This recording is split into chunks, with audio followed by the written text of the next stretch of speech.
Live. We are live. Episode 2. The Shit That Needs to Be Said show.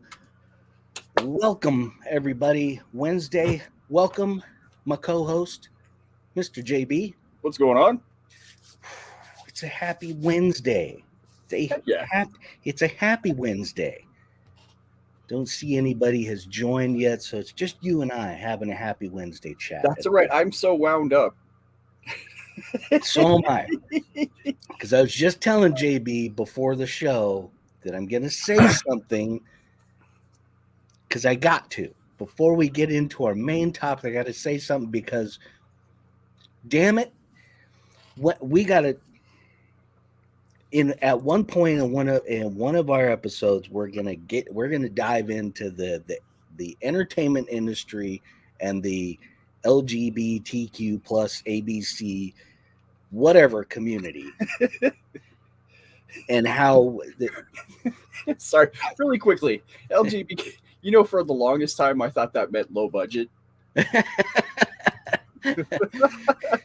Hello, Roadside. Welcome to the show.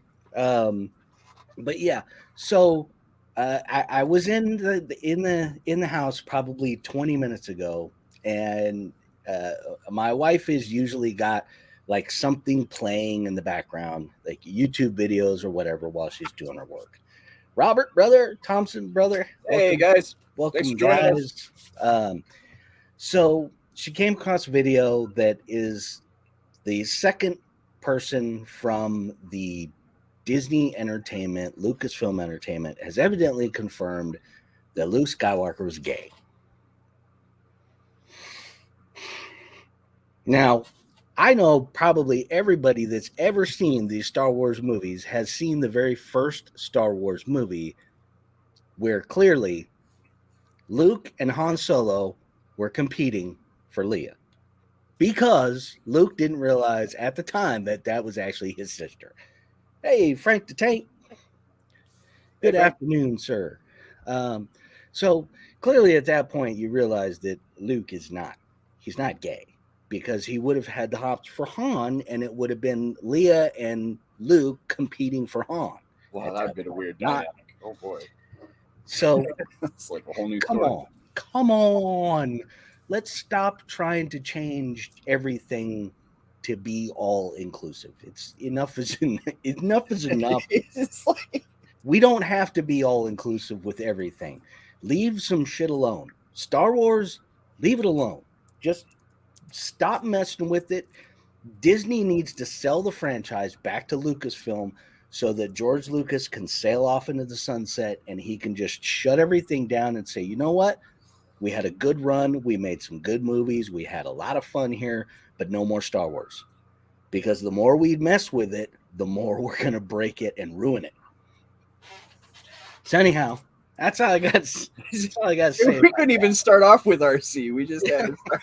It's just that one was kind of like it's like 20 minutes before the show, and my wife was like, I can't believe this. Then I walk in there and I'm like, what?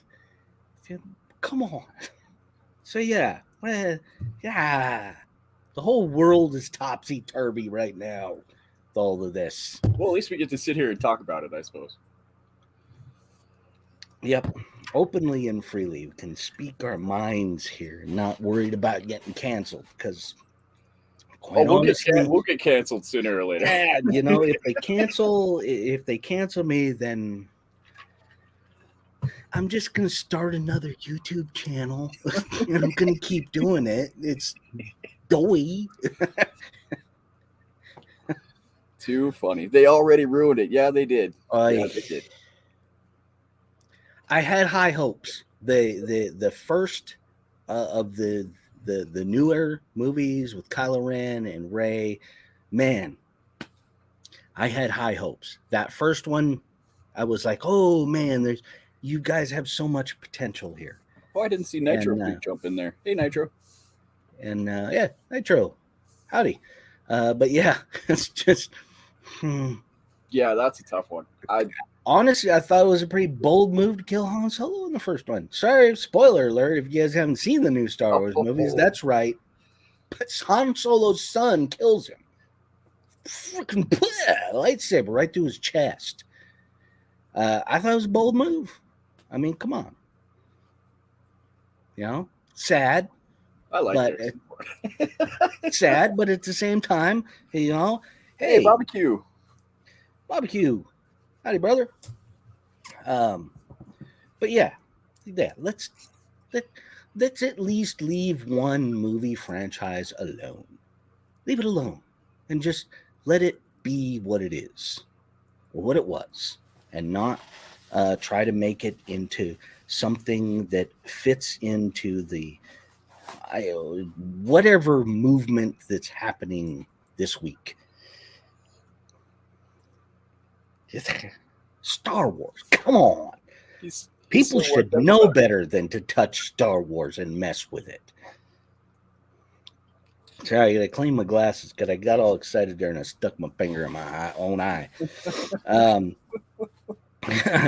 So let's get into the show, which is people who are repackaging shit and selling it for way more, and the ever-loved internet geniuses who will tell you how to do everything. Oh yeah, yeah. Everything. Yeah. They will tell you how to do. They'll tell you how to do everything. If you ask, what's the best setup for my TRX-4? Rick, what is the best setup for my crawler? Yeah, what's the best setup? What is it?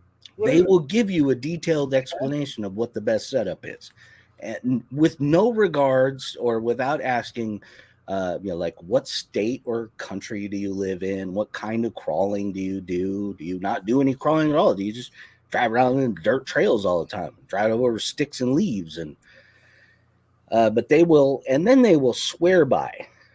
They will swear. They will get into. Well, yeah, you need. Internet comment wars. Trashy rails. You need the desert lizard shocks. You're gonna need. You need to build yourself a comp rig, because comp rig is the best possible scenario that you can have that will cover everything, except if you never go crawling on rocks,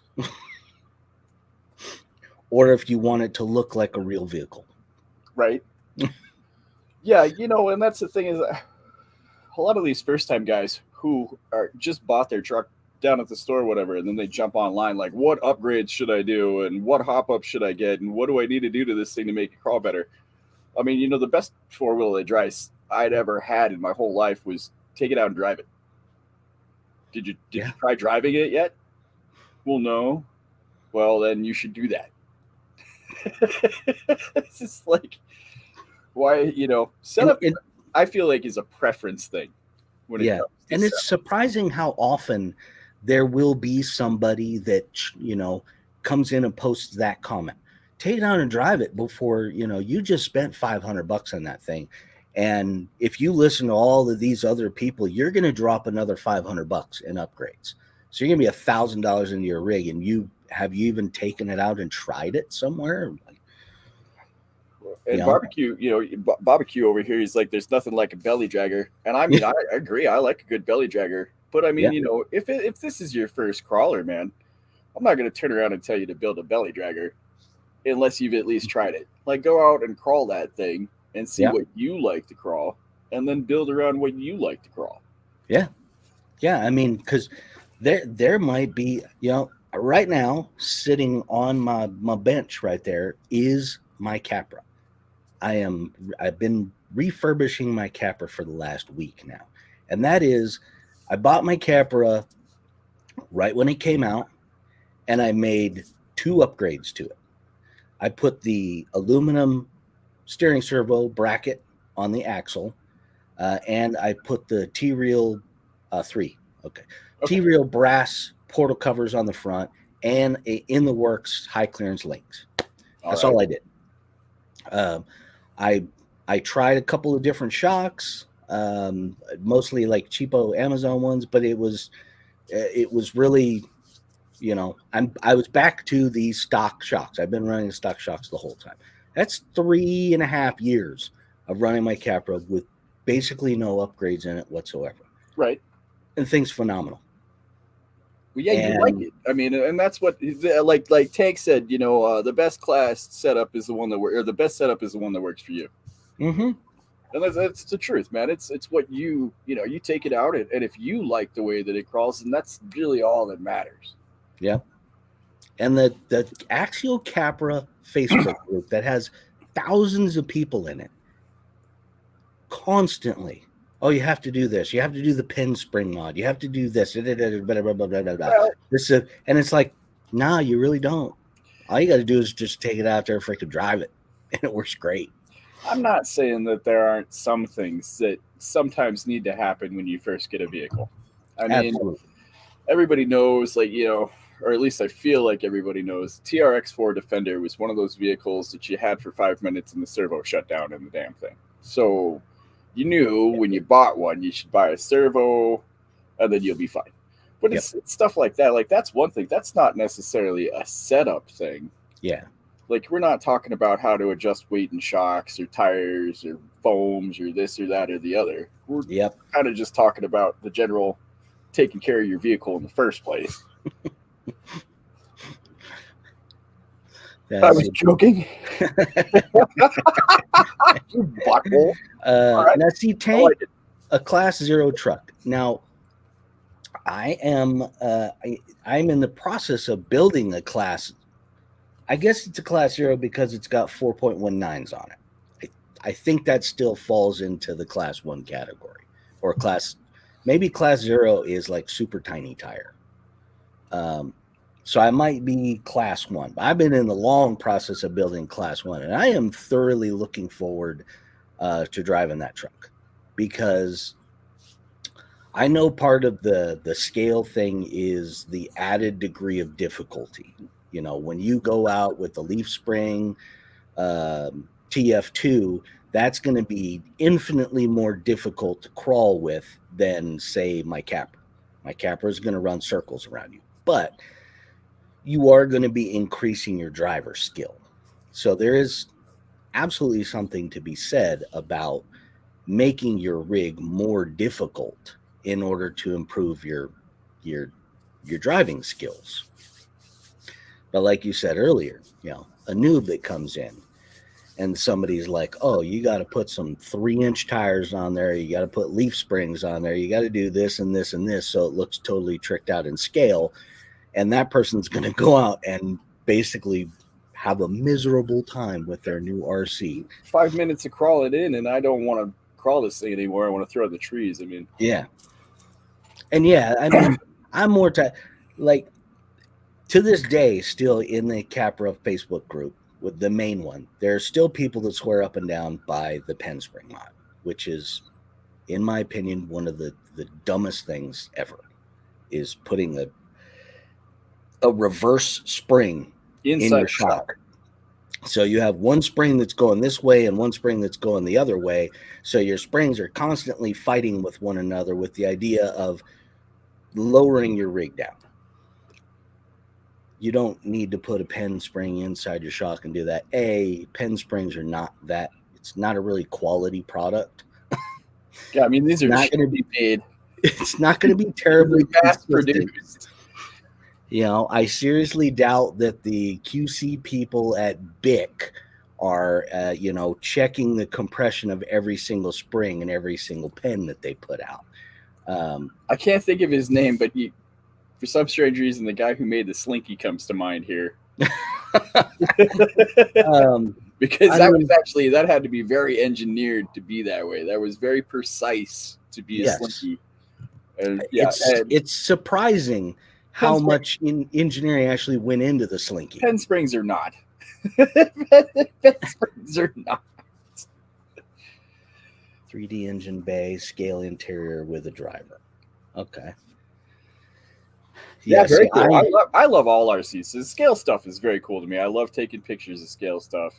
Don't get me wrong, but I mean, belly draggers, comp truck. I like all that stuff. I don't, anything that goes. Is cool. I tend to be more performance oriented and less scale oriented. Although I I very much admire the skill that goes into building a really awesome scale rig. If you took the time to paint your 3D engine bay, you did a lot better than me. I go, Yes. nope, we're not doing that. I consider that I've gone crazy. Like if I've bothered to like paint parts of the interior Oh yeah, a different color. I have. Guilty. The like the hard bodies. I did the Defender. I had Did you get your RC upgrades off his depot?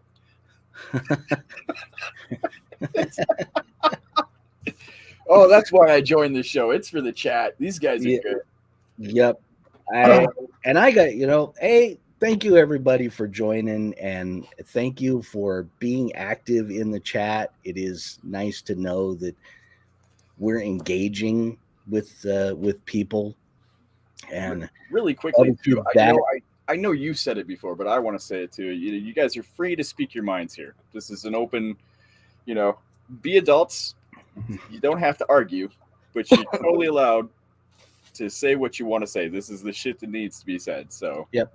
And because I guarantee you, JB and I are we're going to say shit that's going to offend people. Sooner or later, I'm going to upset somebody, I'm sure. I'm on the phone with Rich, and he's always telling me, he's like, you can't really say that, dude.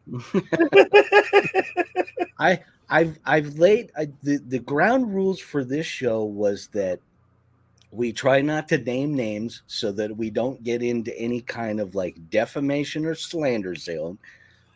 So we start getting letters from lawyers and people like, you're bad mouthing there. But at the same time, we can still talk about companies, people, organizations, and whatnot. We don't necessarily have to mention their name. You probably will be able to figure it out by how we're talking about them. But as long as we don't officially say their name, we can get away with saying what we want. But also at the same time, message. You got busy guy. I got Roadrunner. Let's see. Sure, they didn't see anything, but it was complete this month. Oh, yeah. I will get back to him later. That is customer I'm doing a project for a bunch of ADA upgrades at an airport. And if you're not familiar with ADA, that's the American Disabilities Act, and that is all the rules for like handrails and guardrails for any public access place. So this airport is going through a huge refurbishment, and they're spending a buttload of money to basically fix up their handrails and guardrails throughout the entire airport so that it meets with the ADA regulations, which, yeah, it's a lot of freaking money. And this is our tax dollars, by the way, going to do this, because when a guardrail gets to the end of a stair, so the last tread of the stair, the ADA states that it has to be the depth of the tread plus 12 inches, and that's where the guardrail has to end. So if a guardrail right now, take it easy, Frank, have a good one. We will see you next week. If the guardrail is the depth of the tread and 10 inches, then they literally have to cut the guardrail out and add 2 inches to it, or they're held in non-compliance. Because our federal government is so freaking awesome about things, they will literally fine them quarterly ridiculous amounts of money for not meeting the American, and you're talking about something that doesn't mean shit. This is, guardrail that sticks out past the bottom tread 2 feet instead of 1 feet 10 inches. I doubt seriously anybody's going to die from that. But it's the rules. So, yay me, I get to make money doing drawings for guys that are going to go do all the work for this. So that's what the Roadrunner was beeping at. Anyhow, I get sidetracked really easy. If you don't know, if you 19 haven't minutes into the noticed, show, and we're way off course. if you haven't noticed, I'm like a dog with a frisbee or like a dog with a squirrel. I can be totally focused on something, and as soon as the squirrel goes over the squirrel, but anyhow, um, I've even forgot where I was at. I know we were talking about setups. Yeah, we were. Setups in the internet. The awesome internet advice from professionals. Yeah. Wait. Are you gonna let me touch on my favorite topic here? Have at it. Professionals like team driver professionals. You know what? That we're getting. I think we touched it on the internet geniuses. I think this is a perfect topic to segue into with team drivers and RC professionals. It's just, oh god, I get so worked up about this. But yeah, I mean, you get these guys. I guess I saw it the other day, and I'm not going to say who. It's just I saw, hey, we had so many applications for team drivers, you guys, and I had to turn away so many people, and I felt bad, but we accepted 23 team drivers. And I'm like, from what I'm to understand, from my experience in the RC world and where I've been and what I've done, it's you pay into that. It's like $25 for my application fee. And so you don't need any skill. You don't need any kind of real life experience here. You can just buy yourself that team driver name and be like, hey, look, I'm awesome. I'm a team driver. Okay. I'm really glad you did that for yourself. That's I can't with that stuff. There are so many things about the RC crawler community that to me are so odd and backwards. Team drivers, brand ambassadors, and sponsorships. They are in the RC crawling community. They are unlike anywhere else. Right. Even within the RC community, they're not treated the same as like a professional racer. And the guys that you see year in and year out, winning world championships that are, they are professional RC racers. And by professional RC racer meaning that's their job. They literally get to do that for a living. And even at the highest of levels in RC, those guys are not raking in boatloads of money. I mean, it's, let's face it, this is not a super lucrative industry to be a professional in. It's lucrative to be a manufacturer, but as a professional racer, yeah, you're probably getting a lot of free stuff. You're probably collecting some kind of salary. But yeah, there's a big difference when you talk about a professional RC racer and like a sponsored or team driver for an RC crawler or whatever in the RC crawling community. Hey, propaganda. Hey, propaganda. Yeah, barbecue. I will touch on the State of the Union later. But yeah, you have a lot of times you'll see, I'm a team driver for so-and-so. And a lot of times team driver basically means that you get your picture taken and they will post you in their like social media group as this is our team for this year. These are our team drivers. But I mean, the part I don't get is there's a lot of competitions out there, but RC crawling competitions are not very well publicized or covered all that well. Even like the RC Crawler World Championship.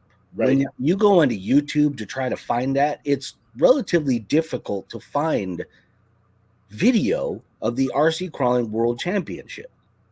Don't understand why. I would think, all of us love doing it, and I would sit and watch guys doing this crazy crawling.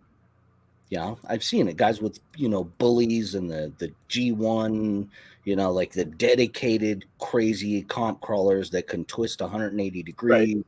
They could drive straight up a wall for 2 feet.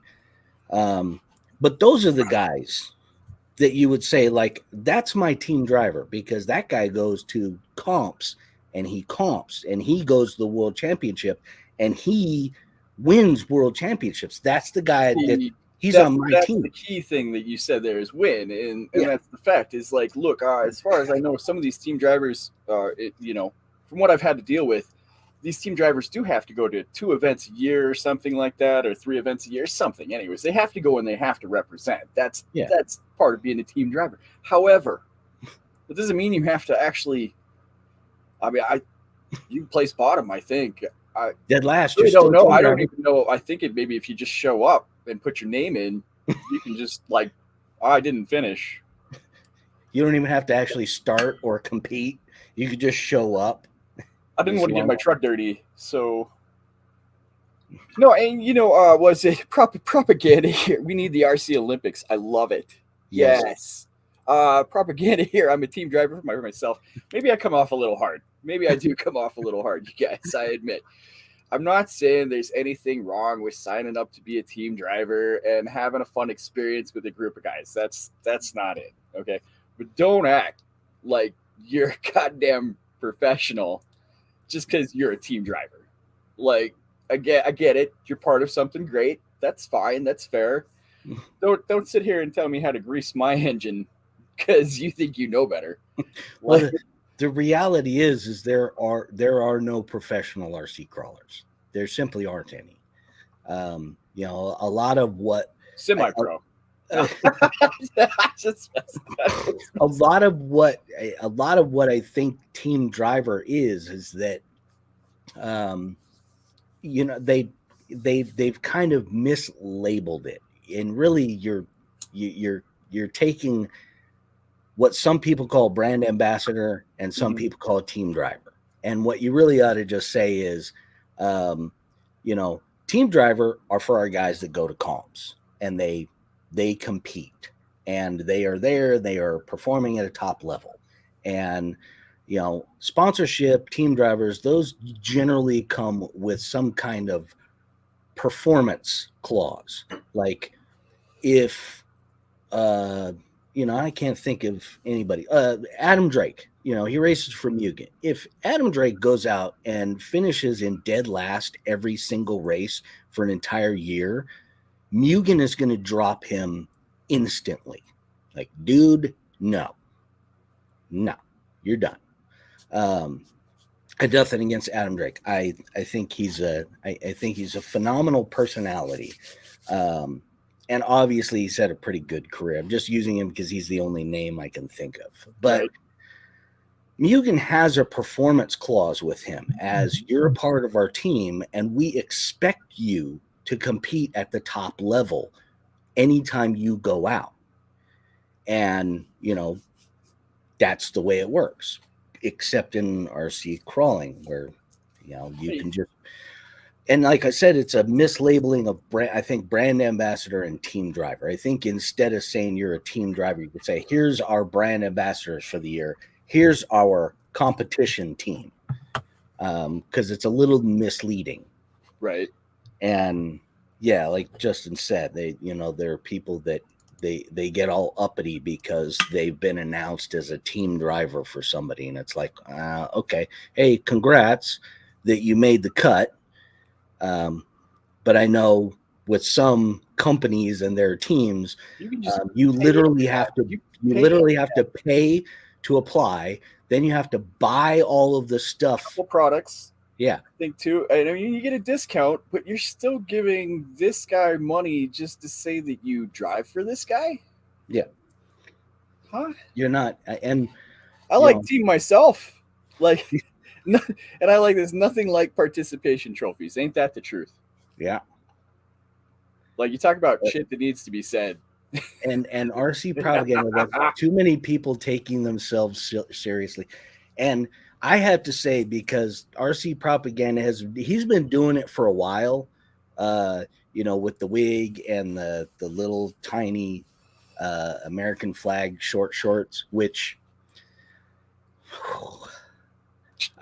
it's hilarious. I know there's some people that get all butthurt when he calls himself the greatest RC driver in the world.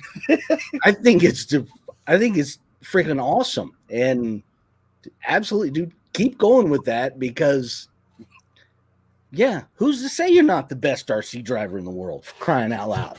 Plus the fact that have some fun. Yeah, isn't that what we're all here for, is to have fun and not be all dead serious and hey, let's host a weekly show where we're all somber and shitty. Woohoo! So I think I've been on that show. Oh, wait a minute.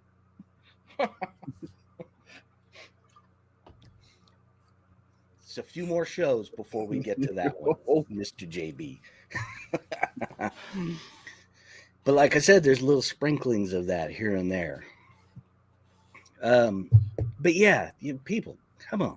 This is supposed to be fun, and B,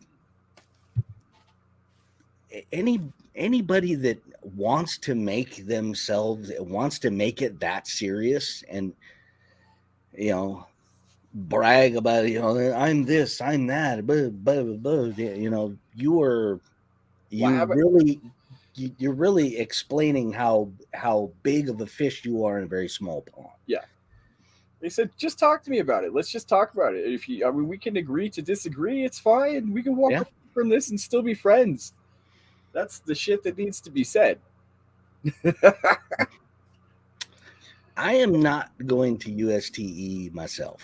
I don't know how far we should dive into that. Yeah, I'm going to leave that for another show. Me and Rich, we've got some ties there and stuff. I mean, not anymore. That event for me and JB, I believe, is a little bit tainted as far as personal attendance is concerned. I mean, I want to talk about that, and we're going to talk about that, but it probably won't be this show. Yeah, we're gonna save the elephant topic in the room with JB and I. We're saving that for a few more shows down the road. I feel like I've missed something by the tone. Oh, believe me, a lot of people have missed something, bro. That's why we're here talking about the shit that needs to be said. Yep. Propaganda. This show is all about basically calling out the BS in the RC community, RC manufacturers, RC social media, calling out the BS, and the BS everywhere, because it's not, a lot of the BS that happens in life is not surrounding our fun little hobby here. Sometimes there's just BS that happens, like Barbecue, the comedy show that was the State of the Union last night. That I don't know how you go on national television and brag about the crap that you have done as the leader of this country with a straight face. That man had a straight face for the entire time he was talking. BS is everywhere. Hey, thanks, buddy. I appreciate it.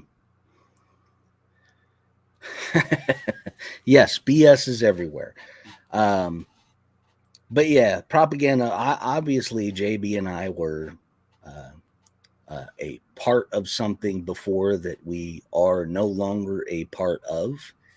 And we both feel like enough time has passed where the two of us can talk about that at some point and our thoughts on all things of that. But like I said, that's another show. We're hoping to get you more interested in the show and make it as Yes. easier as we go along. Because Justin and I have had multiple phone calls where multiple times we've talked about how we are going to offend. Chances are this show will never get any sponsors because We're lucky to get you viewers. I'm pretty much gonna badmouth everybody because everybody in the RC community has done something wrong at some point. Yeah. Sorry. RC trucks. You know what? Propaganda. UST is super cool. I mean, I'm not gonna say it isn't. I mean, if you're into scale, I mean, it is the ultimate scale truck expo. Yes. I'm not gonna be a spot for them, but yeah, dude. I mean, if you like scale stuff, definitely hit it up. Yeah, and under normal circumstances where there isn't pandemics and all kinds of other crap going on, they do attract probably a fair amount of the best scale builders out there. You know, you were likely to see a good portion of, you know, the best builders out there. Obviously, they're all over the place, and not everybody's going to attend, but you are going to see a handful of that upper echelon where pretty much every time you see something that they've done, you're like, holy crap, dude, how do you, I mean, that, yeah, there are guys that are that good, you know, and like every time I see one of Westmade's builds, I'm like he just did like a freaking Oldsmobile or something. It's not even a freaking crawler, but I just want to be in the warmth with my tiny truck. Yeah, that's probably the best part. There is something about going to Florida in February and hanging out down at the beach, crawling your little truck. I mean, it's pretty great. And honestly, you know, you can tell that they put some thought into it as far as the time of year they have it, because like January, February, March, like October, November, December, January, February, March, that's like the best time to be in Florida. Right. The rest of the time, Florida is harsh. No, man. Every February I've been down there, though. I mean, it's great. It might sprinkle for a day or whatever, but I mean, every time I've ever been there, in the UST season, it's been perfect. I mean, it is the perfect time of year to be there. But yeah, propaganda, you can say that again. It's not only hot, but it's also it is the heaviness of the air there is. The only thing I didn't like is there's nothing to crawl on. Okay, now you're getting into my side of it, but all right. I mean, you know, like you said, we didn't want to, but I'm gonna just a little bit here. I only live an hour and a half away from Moab. I'm like 45 minutes from Moab. So for me, I mean, UST is awesome on the scale side, but I got the best crawling in the world 45 minutes from here. So why am I gonna fly 8 hours to Florida? I'd rather spend $30 in gas and go to Moab every day of the week. Sorry. Hey, Jesse, welcome to the show. Yeah, and now I'm, you know, for those of you that know, I moved from Southern California to Tennessee last year. And yeah, I mean, California is the same way. The crawling in California it's ridiculous. And yeah, to get on a plane and fly to Florida to go do some trailing. Yeah, it's not real high on my list. Now that I'm in Tennessee, I don't have as abundant rocks to crawl in. I still have some really awesome crawling spots here, and but I can go trailing here.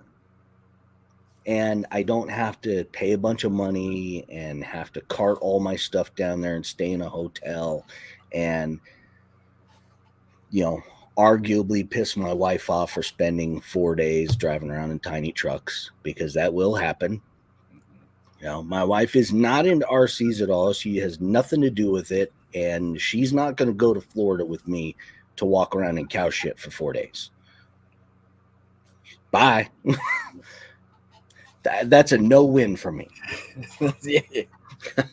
17 years of marriage, I'm on the same end.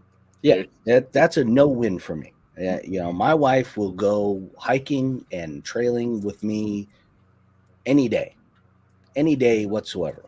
But if it's going to an RC event or going to where there's a large group of RC crawler people, my wife wants nothing to do with it, because she's like, you dorks are going to hang out there for hours and chit chat and shoot shit and whatnot, and I'm going to be bored out of my mind, and I'm just going to end up being pissed off, and then you're going to suffer for it. Right. Yeah. So I suffer for it either way. It doesn't matter if she comes. Yep. Mr. Brushless, howdy. Yeah, it's, you know, events for me are not, they're not real high on the list. They're not, you know, as far as bucket list things in the RC, you know, I would like to attend an Axial Fest. At some point it would be nice. Not, you know, not going to be heartbroken if I didn't make an Axial Fest at some point, but it would be nice. I could probably enjoy spending, you know, a day at Axial Fest walking around, and boy, my Amazon driver is pissed off today. He'd be throwing some shit around.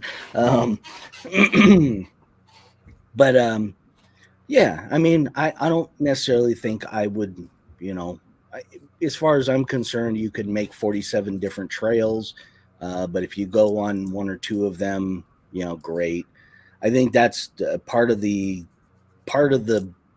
USTE thing is how much grooming they do of the trails and all the scale stuff, so that they create all those nice backdrops for pictures and all of that, and you can really, you know, it is the ultimate scale truck expo, so they do a lot to make sure that you're immersed in that. Well, like you said, I definitely think this is a year to go. If you're going to go, I mean, I this would be a good year to go. I think because everything's coming back together this year for them. Yeah. So definitely, I mean, I hope you have a good time, man. Yeah. Proline by the Fire twice. Once you go, though, the appeal is over. See, I feel the exact same way. I went to Proline by the Fire. I enjoyed myself. I had fun. I got to meet a bunch of people face to face. You know, Zoom calls and whatnot, which was great and all. But yeah, as far as the actual crawling was concerned, at Proline by the Fire when I went last year, 2 years ago, I only crawled once, and it was in the evening.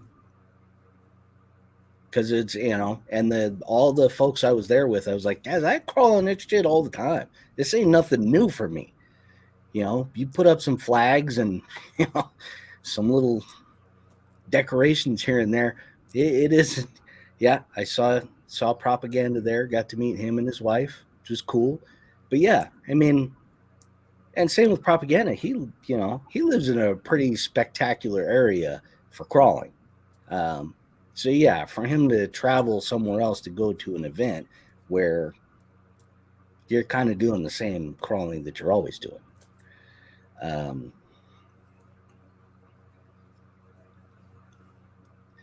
Axial Fest when I was up on Donner. Yeah, see, now I've never been to an Axial Fest in California. I've been to Donner before for 1-to-1 rock crawling, but never been. Yeah, I've never been to Cisco Grove. I've never been to an Axial Fest. Either way, but And part of the Axial Fest thing to me was like, I have a couple Axials, so I'd be more than happy to take them.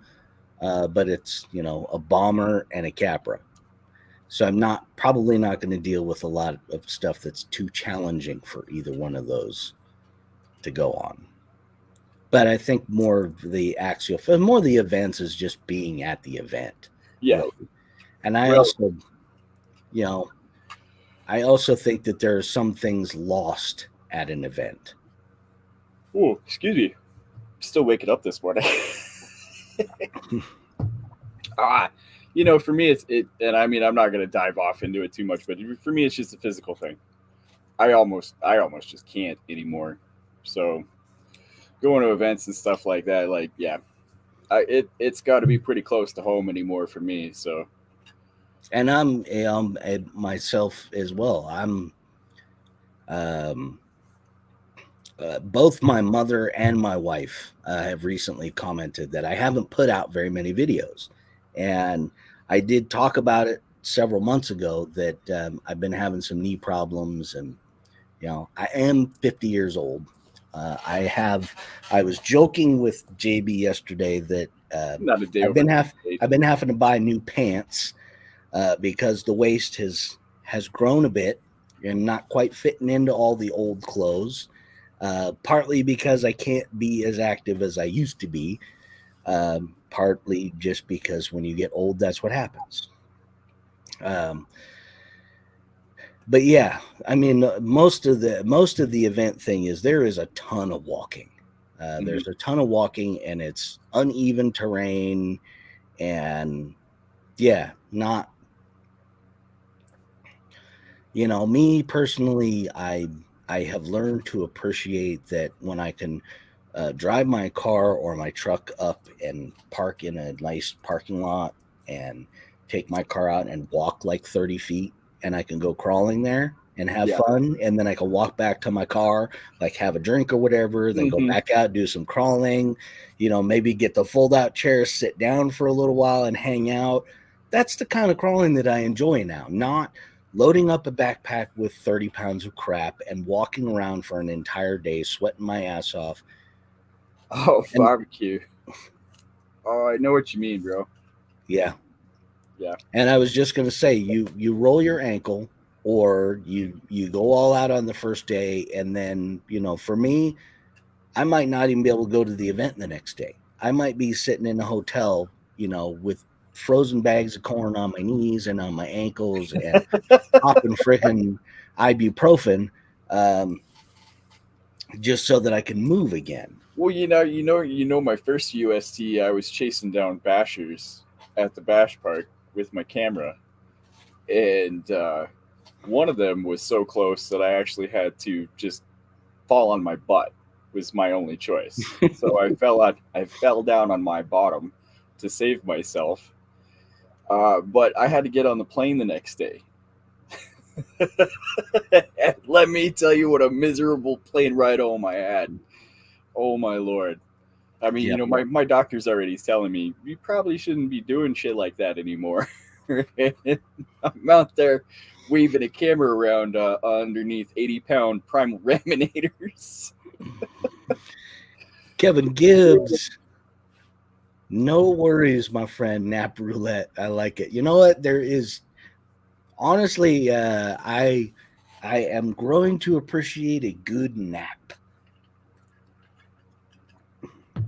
Nothing feels better than nap roulette. Oh yeah. I understand that. Like, as a matter of fact, on Monday, I kicked my feet up on the table here, and I popped on freaking some music, and I took like a 45-minute lunch nap from work. Like literally at 12 o'clock, I was like, hey, you know what? And I just took a nap for 45 minutes, and yeah, it's freaking awesome. Naps are awesome. Can't go wrong. But yeah, good to see you, Kevin. Glad you have stopped by. But yeah, events. I'm not I'm not big, not big on events anymore. I know when I first, like the first time I saw um, the Axial Fest videos from Cisco Grove, and I can't remember the full name of his channel, but it's ESP. He's like Extreme Scale Performance. He's like from Oregon. Um, he made for a couple or 3 years, he made some really good like 45-minute long montage videos of Axial Fest, like 2018, 19, around that time. Great videos. And that, when I was watching those, I was like, man, I really want to go to Axial Fest. That he made it look like so much fun that I was like, man, that looks like such a fun time. And that would be awesome. And then as I got more into the community and I got a chance to talk to more people who had been to Axial Fest, they're like, yeah, it's okay. It's a lot of fun, but it's also a lot of work. And, it's not all that it's cracked up to be, because I'm like, dude, it looks phenomenal. Like, I'm going to rent a trailer. They're going to plop it down at Cisco Grove. I'm going to go camp out there for 3 days, and I'm just going to eat, sleep, RC trailing. And it's like, well, not exactly. Oh, wow. Yeah. Yeah. I right before I unsubscribed to his channel, yeah, he had started getting into the like he's getting into the car scene, and he started talking about like how he grew up, and then he started going like way heavy into the marijuana business, and became more about smoking weed than RC cars. And hey, if you want to have a weed smoking channel, have a weed smoking channel. Knock yourself out. It's gonna be tons of people that watch it. But kind of the same problem I have with RC Sparks of, if you're gonna transition into doing something else and you're making a life change or whatever, um, leave your RC legacy alone. Leave it alone. Go, move on, do another channel, do what you're gonna do. A lot of people are gonna follow you over to your new stuff, but leave the RC legacy alone, because especially with Sparks, for me, he tainted some of his RC stuff. Yeah, he moved to Hawaii. Kevin Gibbs, not a crowd guy. Yeah, I am. I'm not, and it's funny that I say I'm not necessarily a crowd person, because we were like hardcore Disneyland people. You don't get much more into a crowd than that, Right. But yeah, especially when it comes to crawling, I didn't enjoy like being in big crowds of people doing crawling. It's tough. Yeah, it just for me, it was more just, it slowed everything down. When there's so many people around, you do less crawling stuff, and you're doing more kind of standing around waiting, kind of the Disneyland effect, where you crawl for 5 minutes, but you stand in line for 2 hours. Look at all this inside information in the RC world. I had no idea. Wow. A cease and desist from Axial. Battle of the... Wow.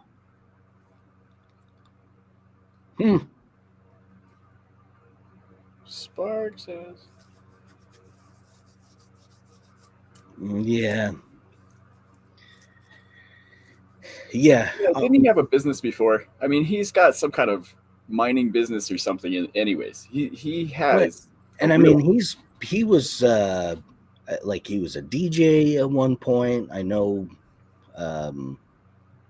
post what he did with military career and all of that. He DJ. He had something to do in the entertainment industry, I believe. But I mean, he's been doing RC videos for a long time. Well, it's not just that, but I mean, the whole shop and his whole building and everything, I'm pretty sure was before RC for that matter. I mean, Yeah. I think this guy had money. It's one of those things. It's like if you can be an RC billionaire, if you're a millionaire or something, you know what I mean? You already got to have a lot of money, but you can get into RC if you got a lot of money and then make a lot of money. Yeah.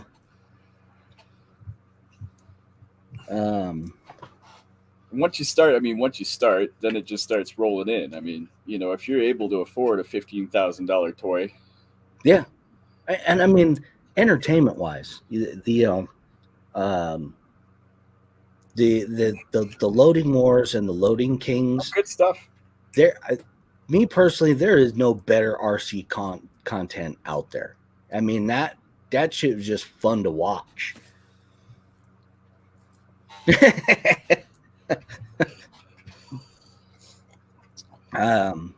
Yeah, I mean, and to do it consistently for a while, and they kept upping the game and making it more and more difficult to the point where I think they actually got to a point where it was like, you guys have actually made it too hard now. 5 or 6 people on the trail is fun, but at an event is when you're out, when you're out on yourself, like if you're out just in an area, because I've been out on hiking trails and stuff like that with guys, it's just a couple guys is really great. When it gets to be 20 or 30 guys out on a hiking trail with you, that gets to be a little bit difficult. Yeah. But yeah, at an event, when you're at an event and there's people because there's always like a group behind you too. It's like you and your group.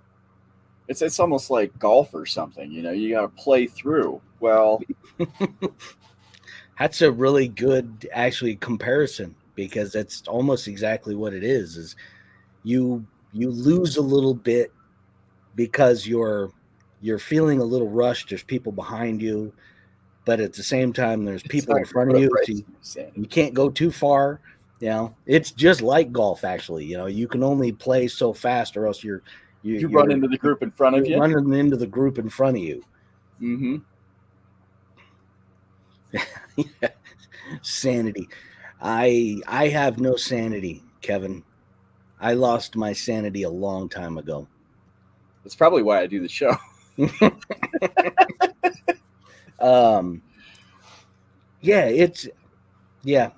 Events wise, it's not a big. I sort of have drifted away from that, going to events being a big deal for me. I mean, I guess I got a little soured, and like I said, and not being able to physically get out like I'd used to. So it's just, yeah. I can jump in the car. I can drive over to Potato Salad Hill, 45 minutes away in Moab, and I can sit in my car and play on the hill all I want to. So,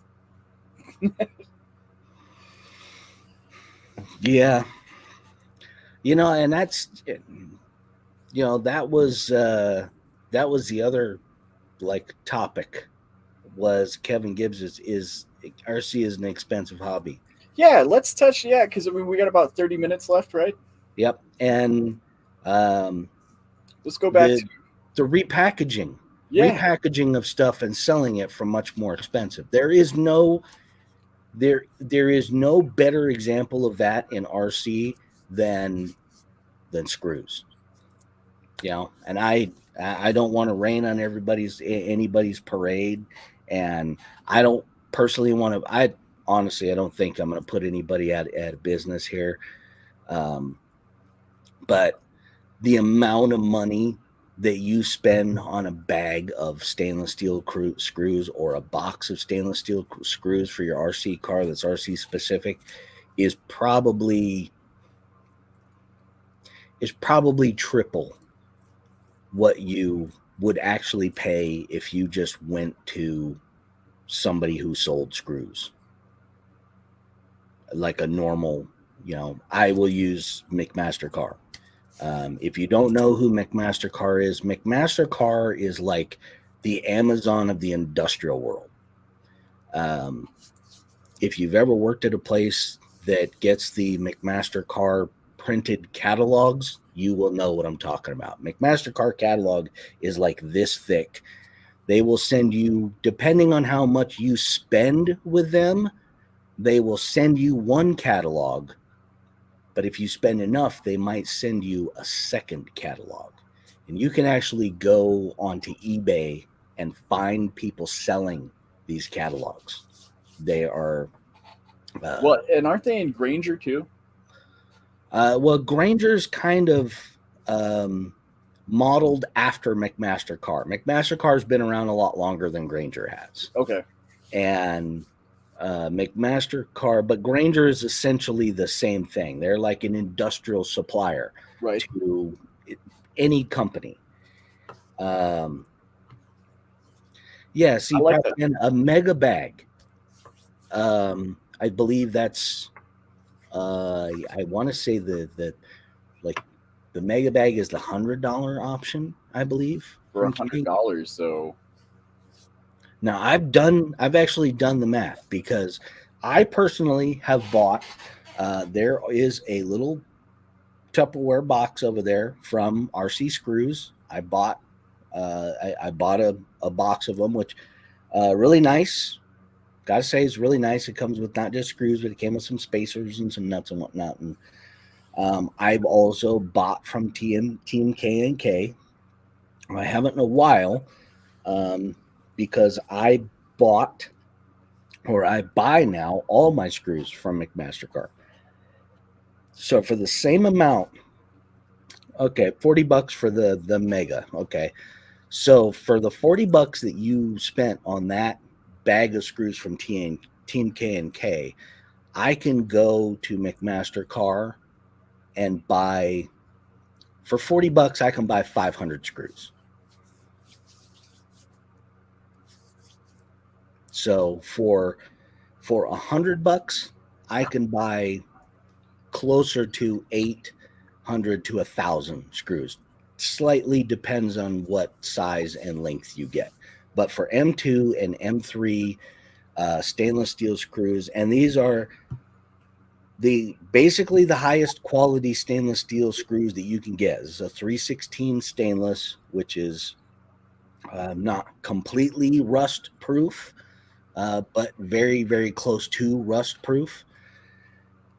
Typically, what you're getting in a lot of these RCs, they're probably 304 stainless. Don't quote me on that, but they're probably 304 stainless, which is it's just a different grade of stainless. It's a little bit softer and not quite as rust resistant as 316.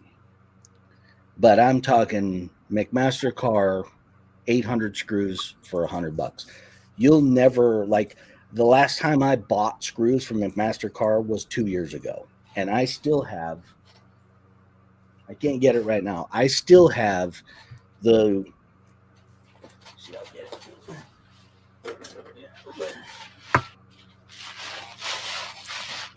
it.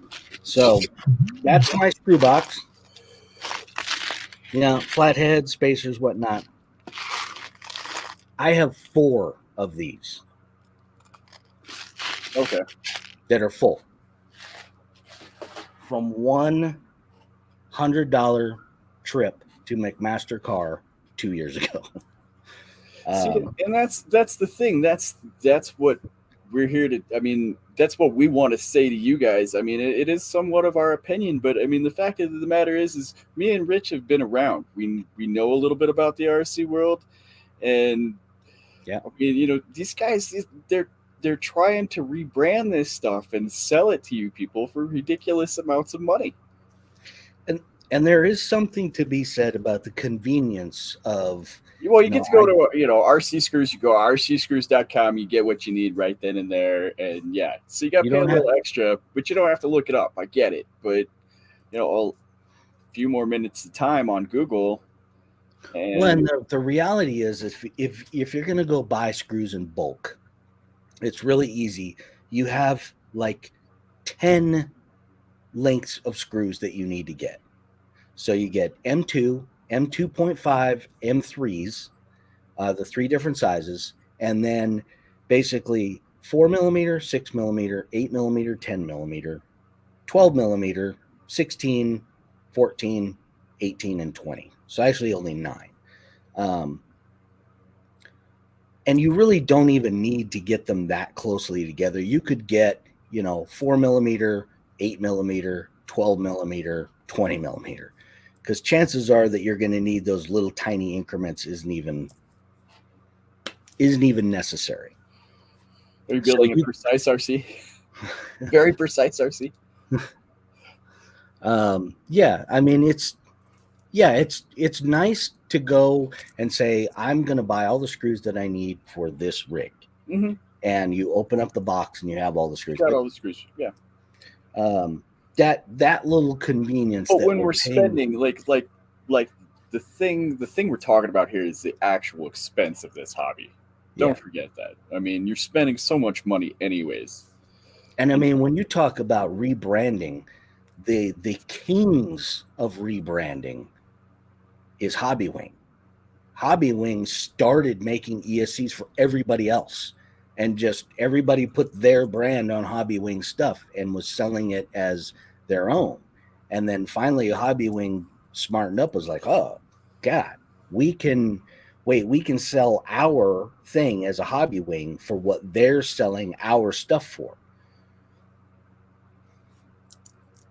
The math triggers. Well, we even touched on this in the last show. I can go onto Amazon and find myself a backpack and a strap, and I got an Insta RC backpack. Yeah. Or just buy a couple clips for my backpack, and it's like I said, you just repackage this stuff and sell it to us with an RC sticker on it, and we buy it for almost twice the amount or double. Yeah. See, and that's buy a stainless set from RC manufacturers is 5 times that. Yeah.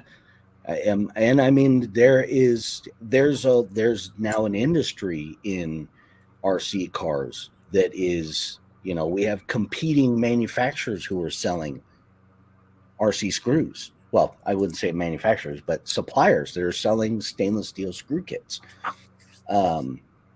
Literally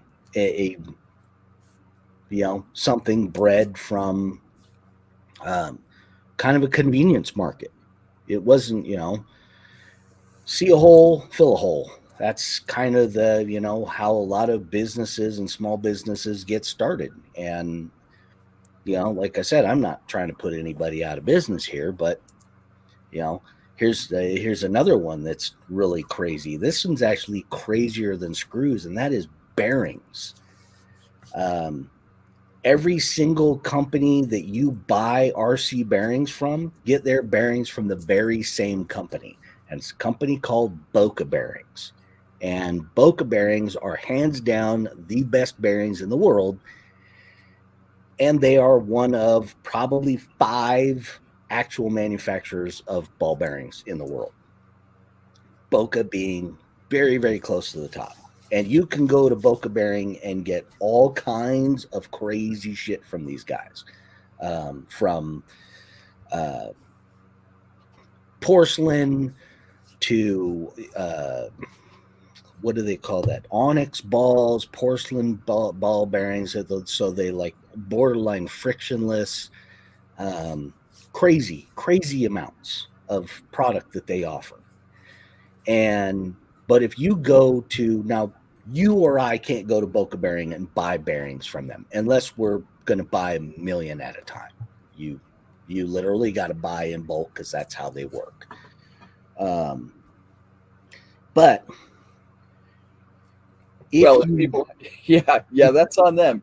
Yeah. They can fall for marketing. That's on them. And that is, part of the I mean, that's what we're saying. That's what this show is about is trying to help people to not fall for the marketing BS that happens.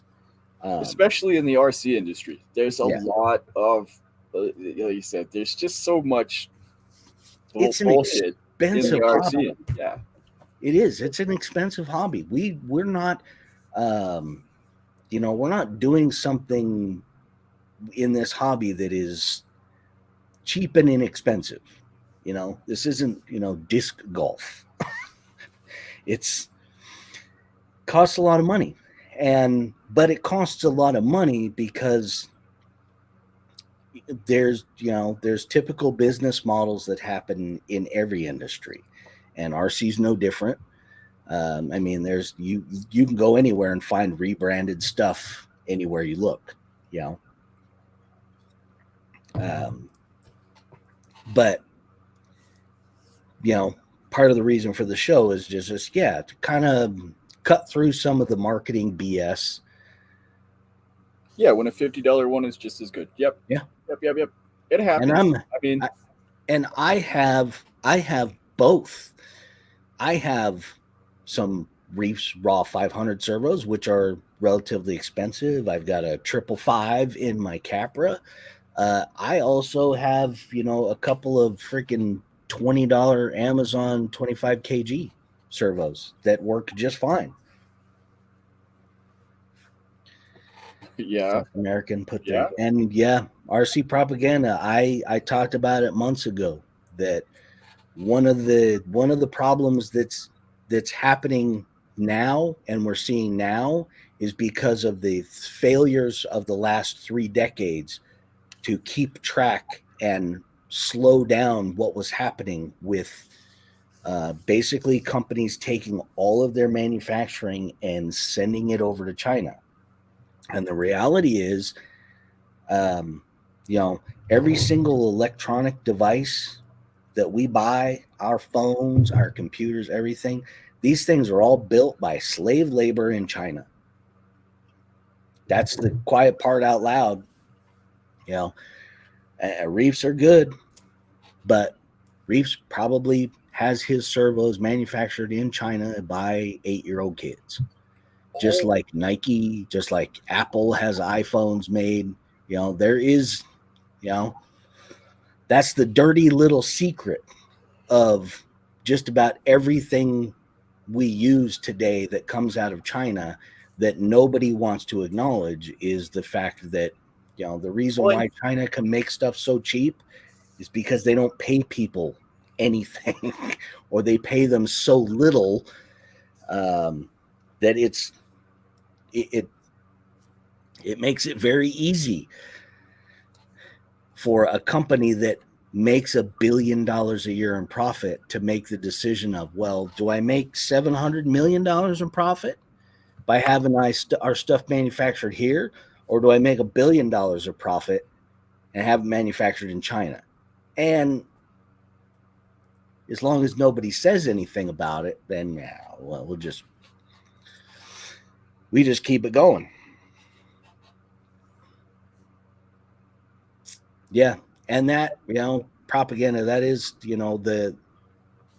we talked about it last week with backpacks, with just the fact that there's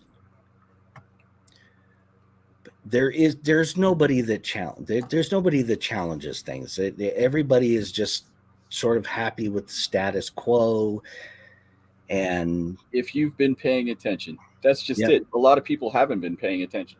A lot of people just haven't been paying attention. I mean, how many people watched the State of the Union last night? How many people have paid attention to what's been going on in Washington, D.C. for the last 2 years? I mean, and not just Washington, but just all over the country. The fact that there is a mass exodus from the state of California and the state of New York, because it's gotten to the point where the governments in power of states have gotten so out of control, but they've just done it very, very slowly and very gradually, so you don't feel it. But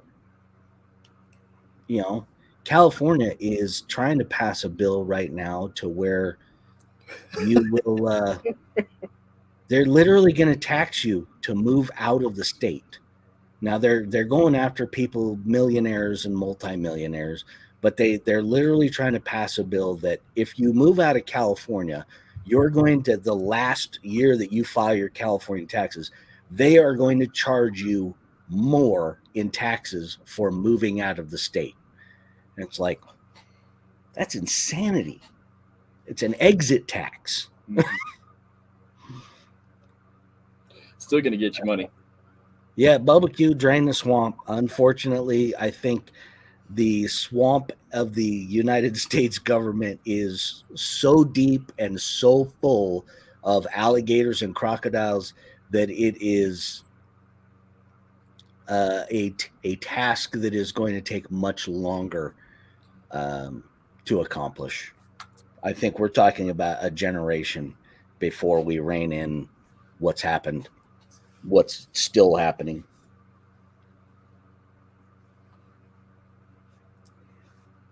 Yeah, I can tell you, propaganda moving out of California to what I now refer to as the free state of Tennessee. The free state of Tennessee. It's it's unbelievable the difference here. Now, I had applied for a concealed carry permit in California at one point, and I was basically told that you have no reason whatsoever why you would need a concealed carry permit. You are not in law enforcement, you are not a security guard, you are not anything. You are just a private citizen. We're not even sure that you need to own a firearm. And it was like, wow, okay, that's so I got good night. Tennessee in July of 2021 passed a law that you don't even need a permit to conceal carry now. Everybody can just freaking walk around with a gun here, and they're literally people that do. Big difference between walking around in Tennessee and walking around in California. Now, I will put a caveat to that. It's different in some cities in Tennessee because there is a couple of cities here that I wouldn't walk around at night. But like where I live here in Kingsport, my wife and I can walk around at night, not a problem whatsoever. Not a single problem whatsoever. Chances are nobody would say anything to us because there is the unknown factor. And that is the unknown factor of if you mouth off to somebody that might be carrying a gun that you don't see, you could get yourself shot. That makes people afraid. And I think that that's part of what needs to happen is people need to be afraid. They should be afraid. There's a whole bunch of people in Washington, D.C. that should be afraid. They should be afraid of us, the people of the United States. That's the way the Constitution was written. We're supposed to tell you what to do, not the other way around. But again, that's me getting on my soapbox. Happens every show. But back to the repackaging thing, you know, the bearing thing, the bearings, the cost of bearings is it's pretty significant. And again, I'm one of those people where I have bought from Fast Eddie's. You can look. I could probably pick a bag up of Fast Eddie's over there that are sitting on my bench right now. And I also know that I could have bought those somewhere else for much cheaper. I used to work for a company where we bought a lot of bearings, and we used to buy from a company called Allied Devices. And actually, for a number of years while I was working there, I would take the extra bearings that we had, or bearings that we deemed we were making equipment for testing hard drive heads for computers. So the bearings were very, very critical. So anytime there was a semi-defective bearing, we would set them off to the side and basically eventually would throw them in the trash.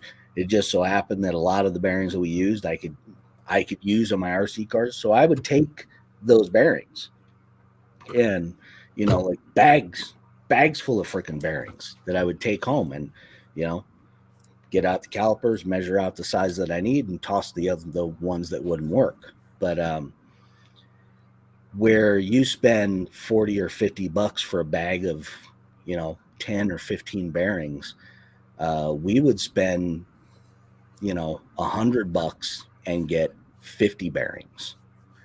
And we would get bearings that were, at the top tier of tolerances. As I said, we were testing hard drive heads, so we were working in millionths of an inch. So a bearing that is just slightly floppy, when you're looking at something through a microscope, something that is, 1/2 of 1,000th of an inch inside the bearing, and it bumps, that looks like a 10.0 earthquake in a microscope. So we had, basically zero defects. So I was getting these bearings that were like super awesome at the time, for next to nothing. But I also knew from specking out these bearings, I knew how much they cost. And that's essentially Fast Eddie's, Jim's, and those guys. They're charging you for, the prices that you would pay for those super high end bearings, but you're not getting those. You're getting the normal run of the mill bearings. So the profit margin and a markup on those are pretty good. And that, again, if we can talk here to you guys and help you guys to save money by saying, hey, go to McMaster-Carr, go to Grainger, hell, even go to Amazon, because Amazon has some pretty smoking deals on stuff like screws and, stainless steel screws on Amazon. I think you can pay $20 or so and get a little box of like 150 stainless steel screws there. You could buy 2 of those for what you pay for a RC Screws or a Team K&K. And you're not, anybody that tells you that you're not getting the same quality, and chances are if you sent those screws from all 3 of those to a lab somewhere and tested them, you'd probably find out they were all made in the same place. I do have to say, I have gotten some stuff from some screws from Amazon that were, I questioned whether or not they were even stainless. But that's few and far between. And those are times when I've ordered like a very specific, screw. I'm looking for, something that's super, super long, or, and, I'm trying to find the cheapest one I can possibly find on like Amazon or something like that. So, but if I were to go to my normal supplier of, McMaster-Carr or Grainger to buy those screws, they would be half. Well, yeah, propaganda, I mean, we basically pay the middleman. Yeah. This guy's already figured it out. This guy's already ordered 1 million ball bearings in bulk because he sold 1 million ball bearings, and so he's figured out the sizes, he's packaged them all together, and you pay this guy for doing that for you. Yep. Yeah. And there is that handling bit of it.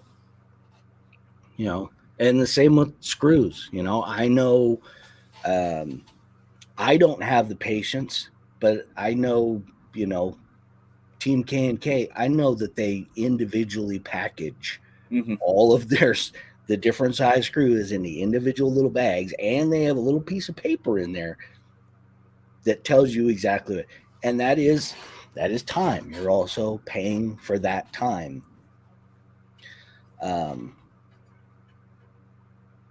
Absolutely, barbecue. I believe that Hobby Wings supplies probably 80% of ESCs and motors out there. Maybe not that high, but they do supply quite a bit. I think Castle Creations, I think, has their stuff made specifically to them. I don't think they're buying stuff from Hobby Wing. They might buy some of their stuff from Hobby Wing. But I mean, when you think about it, like the the best brushed ESC on the planet is still the Hobbywing 1080, and you can literally buy those things for $40. Right. So, and that, that ESC's been around for a long time. And I believe that before Hobbywing had their 1080, I believe they were manufacturing it for somebody else, and just they were manufacturing and slapping somebody else's name on it. Yeah, Kevin, tires is one of those things it's a tough one. That's a tough one. And there was a whole thing that happened a number of years ago with the Voodoo tires, and how Voodoo had gone to a manufacturer in China to get his tires made, and something happened between him and the supplier. I don't know what. There's a whole bunch of stories that went around about it, but essentially this Chinese manufacturer had the molds and everything in order to make those tires, and the relationship fractured and broke, and that manufacturer actually went out and started making the Voodoo tires, even to the point where they were branding them Voodoo. They had all of the same everything on them as Voodoo, but they were selling them for half the price.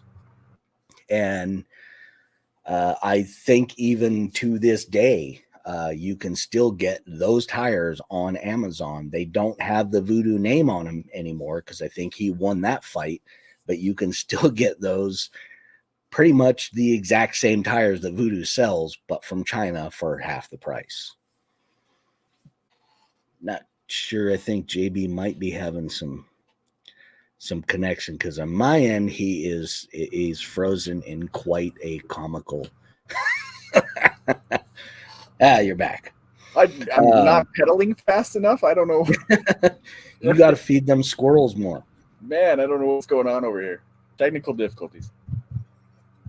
But yes, I have tried a couple of knockoff tires, and I've been greatly disappointed in most of the knockoffs out there. Amazon tires are not that good.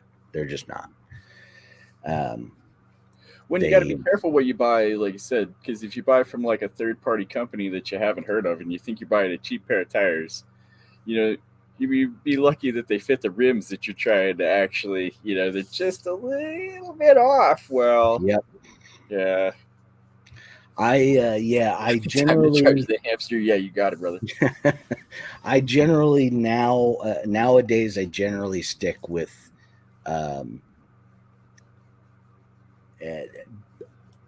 I'm basically two tire manufacturers, is J Concepts and Proline. I buy pretty much that's all. I have one set of crappy Amazon tires that are still mounted, but those are actually just going to be, they're mounted on a crappy set of Amazon wheels, and those are just going to be in the scale garage. So they're not actually for use. And they do have a set of RC four-wheel drive tires that actually are pretty good. I'm pleasantly surprised and impressed with those tires. But yeah, Proline and J Concepts. I love the J Concepts landmines. I also, huge fan of the Hyrax.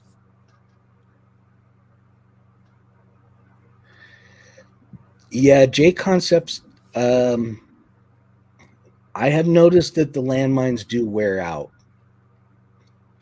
quicker. Proline I like that. The Predator compound is phenomenal. It's so soft, it's almost silly. See, Kevin, that is a one tire that I have not tried yet, is the Boom Racing. I have a lot of Boom Racing on RC four-wheel drive. Okay, all right. And I've always had a problem with RC four-wheel drive rims. I mean, I've never been able. I obviously just suck at that part of RC. I'm not gonna lie. I guess I just suck at it because I just can't put them together. Even Yeah, with the tire this, buddy. I hear. yeah, even with this handy dandy little tool, RC 4-wheel drive wheels are still hard to put I together. fail. They're still hard to put together. So more props to you. Um, And like I said, this isn't about. I mean, you buy what you want to buy. You do what you want to do. You have fun where you want to have fun. You don't have to take our opinions too seriously here, but because this is entertainment when it's said and done. We are trying to be entertaining and not necessarily trying to be controversial. I'm also not trying to be overly wait a negative. minute, I'm trying to be controversial. JB wants to be controversial. I'm not trying to be overly negative, but it's hard to not be negative with a lot of things, you know, especially when it comes to the RC community and how much things have changed when you look at the origins of crawling and trailing and, you know, about that 2008 2009 time period when it first started becoming real. There was, you know, Axial was coming in, and the sort of the innocence of the beginning to where now RC crawling and trailing is now you know, basically it's the big money part of RC cars now. You know, it's not bashing, it's not racing. RC crawling and trailing is where the big money is at. No more evident than the big guys on the block of Horizon buying up everybody they can. Oh yeah, everybody that's available. They're not doing that because there's no money in it. NorCal, good to see you, man. Good morning. Good morning. It's 1:30 in the afternoon here already. I know. I was like, yeah, good morning at the end of our show. Yeah. Goodbye. Yeah.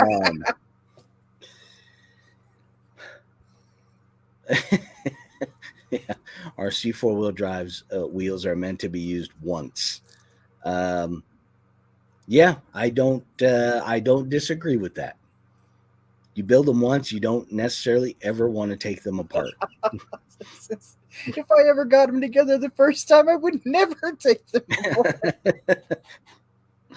apart. Yeah, wheels and tires is that could be a whole show in and of itself. Oh yeah, we'll probably touch on wheels and tires at some point.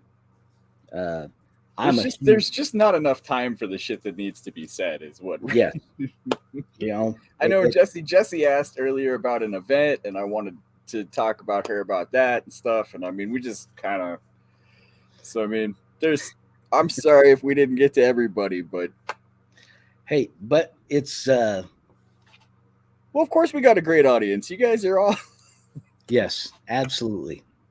We have the best audience of all the RC shows out there. Yeah. All the other RC shows pale in comparison to what we got going on right here. I'm going to go with that. Yeah, I there are RC shows out there that I didn't even know happen. Yeah. I didn't even know they happen. And I'm like, Saturday, do you know that there's somebody that does a live show on Saturday night, every Saturday night, and they've been doing it for like a while. Huh. And I was like, holy crap. Yeah, no idea. Even Justin yesterday was talking about that. We've talked about there are RC YouTube channels that I have discovered recently that I've never seen 8,000 subscribers, 10,000 subscribers. So I was like, I've never seen any of your stuff before. How is that possible that you have that many, you know, obviously that many subscribers? They're making, you know, a ton of videos. And I mean, I don't want to have a big head of myself or anything, but you know, being around to events and meeting a whole bunch of people and everything else, and being in the RC world for the small bit that I have been, I thought I kind of knew at least a quarter of it, I guess. But there Yeah. seems like there's so much I'm like, wow, there's RC people I've never met before. Okay. There are channels that there's a couple. I always remember that. I always forget the name of it. I want to say SRS IRC, where the guy goes to those German RC semi events, and like every single one of his videos is 45 minutes long. There's no talking, no nothing. He's literally just walking around with his camera and filming all these crazy trucks. I found his channel like a year and a half ago, and this guy's got like 3 million subscribers. What? And I was like, how have I never seen any of these? Because if you've ever seen any of those events that they have over there, like I can literally sit and watch 3 or 4 of his videos in a row. 2 hours plus of just watching. Yeah. RC Life. Yeah, Kevin gives over 100 channels. That doesn't surprise me. I love barbecue and No Cow poking each other over there. The funny part, Kevin, is I'm actually subscribed to over 1,000 RC channels. Wow. I have subscribed to so many RC channels that there are some that I've subscribed to that I've literally never watched any of their videos because it doesn't pop up they don't pop up in my home feed. Because there was a time when I was trying, and I still do at this point. I want to support everybody who wants to come on YouTube and make videos. No. If you have if you have an RC channel that you have 1 subscriber to, you've made 3 videos, I will go over and subscribe to your channel. Just, hey, I was there. I was there at one point, When I started my RC channel, I started out with 8 subscribers. And the only reason why I had 8 subscribers was because like back in 2011 and 2012, I had posted some motorcycle videos, dirt bike videos, and some flat track racing, which was like the last races that I was running when we were just screwing around. And I gained 8 subscribers. Now, all 8 of those subscribers were my friends and family. So I started out my RC channel with 8, and now I am like close to almost 1,500. Right. So I totally know how it feels to have, when you look at that subscriber list and you're like, oh, dude, I have 10. I have 10. And then you're watching RC Sparks or Kevin Talbot, like, they have 2 million. Holy crap. When am I going to get there? It's like, yeah, you know what? You keep chipping away at it. I've been chipping away at it for 3 years, and I'm almost to 1,500. Woohoo! I've already made 79 comments today on channels. Pretty much all I do is watch YouTube and say, you know what, Kevin? I am totally jealous. If I could find a way to make money just watching YouTube videos all day, I absolutely would do it. Without question, I would absolutely do it. I have to say, it's not like I do watch a lot of YouTube. I probably just don't comment or say anything like I should. I'm the same way. I watch more YouTube than I watch anything else nowadays. Partly because I'm very dissatisfied with the entertainment industry at large, with just the crap they're putting out. And I can honestly, search and scroll through and watch, normal people who make entertaining stuff on YouTube. And yeah, it's nice. Independent creators out there. One of my morning rituals is Good Mythical Morning. I absolutely absolutely piss myself laughing at that show all the time. And yeah, just a couple of freaking guys that started making content like 15 years ago, and now they've got millions of people that watch their show every morning, and it's great. 15 minutes of you know fun entertainment, stupid humor. Um, they do a lot of food stuff. Their channel kind of surrounds them like eating weird stuff and comparing foods, but yeah, lifelong friends that have just you know yeah, and I find it more entertaining than a lot of stuff I can find on television. Yeah, Bubba Q, the sub for sub thing is kind of sad. Well, and that's what kind of killed me on YouTube, you guys. To be quite honest with you, is I just felt like I was soliciting myself all the time, and I'm a bit of an artist at heart, so it's hard for me to want to solicit myself. I don't know. I don't want to sell out. I don't want to feel like I sold out. So, oh goodness, then I go off on a tangent. All right. no, you know what though? That's a that's kind of a sad thing. I know Instagram is the same way. Instagram is pretty much sub for sub. You go out and follow a whole bunch of people, and then those people will just go click follow, follow, follow, follow, follow, follow, follow, follow, all the people that follow them. I didn't do a lot of sub for sub stuff with my YouTube channel. I know in the beginning I did a bit of it. I think everybody does when you first get into it, because you're like, oh man, when you get to 200 subscribers and then you sub for sub and you get to like 350 subscribers, kind of, once you get to a certain point, then all of a sudden you start seeing your subscribers it doesn't go up for like months, but you've been gaining subscribers and losing subscribers and gaining subscribers and losing. And I went through that. Yeah, I mean, if that's the comment they're making on your video is, hey, go and watch my video, I delete them.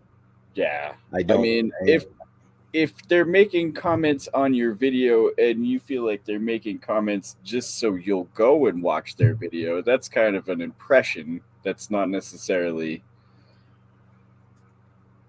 But I feel like that sometimes, like, honestly, like, I feel like sometimes people just come and make a comment just so you'll go and watch their video. And maybe I shouldn't approach the view like that. And so I back off.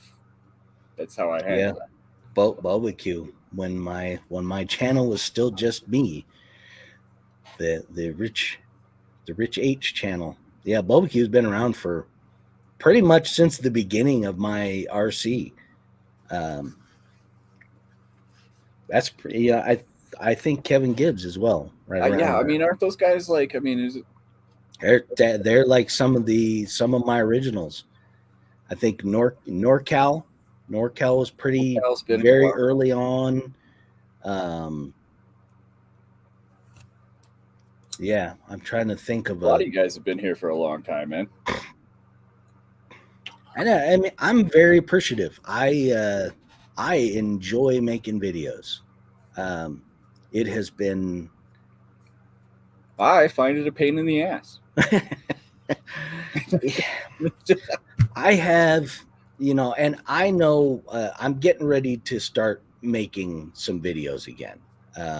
And the first one that I'm going to make is I'm going to be talking about my Capra, and I'm also going to be talking about why I haven't been making videos. And one of it is just some of the physical struggles of getting out, time of getting out to actually film. And the other part is I am absolutely committed to making 4K. I don't want to make anything else. And 4K is something that is extremely hard on your computer. Even with Adobe Premiere, it's, it takes a lot of computer. I have a pretty good computer that I use, but it's getting old and it's gotten a bit tired, and it gets really, really hot. And rather than just completely drive my computer into the ground and destroy it, I decided that I was going to slow down on making videos, take a bit of a break until I can get a new computer. And also because I wanted to try and spend some time focusing on getting the live show. 4K, what a scam.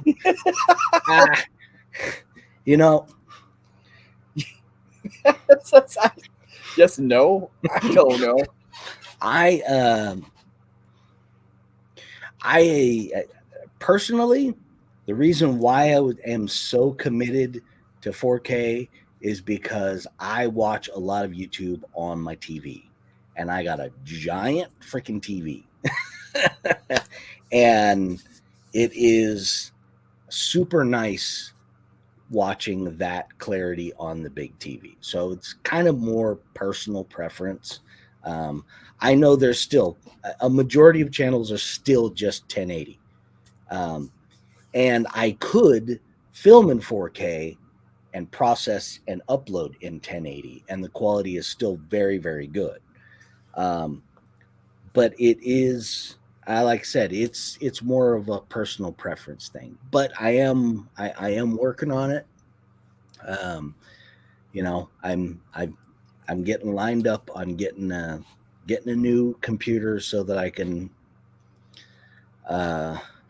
get back to making some videos again. Andy, late 2020, when I was Brian Cryer, I recognized those areas and started. Yeah, Andy, I believe, is one that pointed out one of the videos here. He pretty much knew exactly where I filmed it, which was under the 26 freeway bridge next to the river. He recognized it, called that Domtar Park. Oh, heck yeah. I think I remember literally on that spot. I was on the other side of the river from the park. I think I remember talking to you about that. So yeah, I believe Andy is relatively close. Oh, cool. And then Roadside's also, I believe he's in Nashville, so he's about 4 hours from me. But big shout out to Roadside. I just watched his video that made me sad, which was is the death of brushed motors for crawlers coming. Oh boy. And they made brushless so good. And all it's going to boil down to is if we can get the price point right. Yeah. But I mean, it's going to be tough to compete with the 1080, because you can still get them for like $40. You can literally go get a 1080 and a Holmes motor and spend like $65 on your setup. But they are making brushless so good. I know JB just got him. I mean, the last motor I bought was a 2-in-1 Fusion. Yeah. And yeah, I mean, I haven't actually crawled the thing yet, but I've tested it on my bench, and I'm like, oh wow, this is something else. So, and Hobbywing made a really big leap with the Axe system, because there's a whole bunch of that electrical engineering magic that they figured out with that system, so that you can basically set it up so it's almost got like a cruise control thing happening, to where it'll also compensate in and of itself when you're crawling, when the load changes and what. I mean, just technology is getting pretty friggin' awesome nowadays. Yeah. That's another show. That's absolutely another show. And again, even trying to keep it at an hour and a half, can't get an hour and a half. We're getting close to 2 hours. So we can talk about the shit that needs to be said all day long. Yep. I mean, I could literally probably make a show every day where I could probably do a half hour of just me rambling about how shitty our freaking federal government is and how much of our money they piss away. Don't get Rich started. It'll be another hour of me You're gonna get us ranting wound up. about my tax dollars going to. I thought I was ready to go at the beginning of the show. But you know what? Another great show. Thank you to everybody that comes in and hangs out in the chat. Again, that's what's making this show good, is us being able to interact with you guys. And the chat is very active all the time throughout the entire 2 hours, which is it. Some in of the the best beginning, laughs I have all week, honestly. Some of the in best the- laughs I have all week is right here. and in the beginning, I wasn't sure that I would even be able to do an hour-long show. I was honestly, the first time I went live, I was afraid that I was going to sit here for like a half hour by myself. But again, thank you to everybody. Kevin, NorCal, Robert, Andy, Propaganda, Frank the Tank was in here earlier. Jesse. Boba Q, Jesse, Roadside, I know, popped in the beginning. Jen, I'm trying to scroll back through. I know there was just, yeah. I That's appreciate it. There's a lot of chat happening here, which is awesome. Thompson RC is in there as well. Mr. Brushless. Nitro Freak. Oh yeah, Nitro dropped it. Yeah, and if I missed anybody, sorry. I'm trying to scroll through a very active chat today, but thank you all very much. Thank you, Mr. JB. Oh, absolutely. For hanging out, my wonderful co-host here. Propaganda, it's great to hang out, and that is, Wednesday, middle of the day. It seemed like a weird time for a live show, but it just happens. Brandon Timlin, good to see you, man. I like a good lurker. Good job, buddy. I do as well. Sometimes it's just as fun to hang back in the shadows and just take it all in. But anyhow, thank you all. Next Wednesday, we will be back. We will have some more shit that needs to be said that will be said. And so JB, thank you again. And I will see all of you again next Wednesday.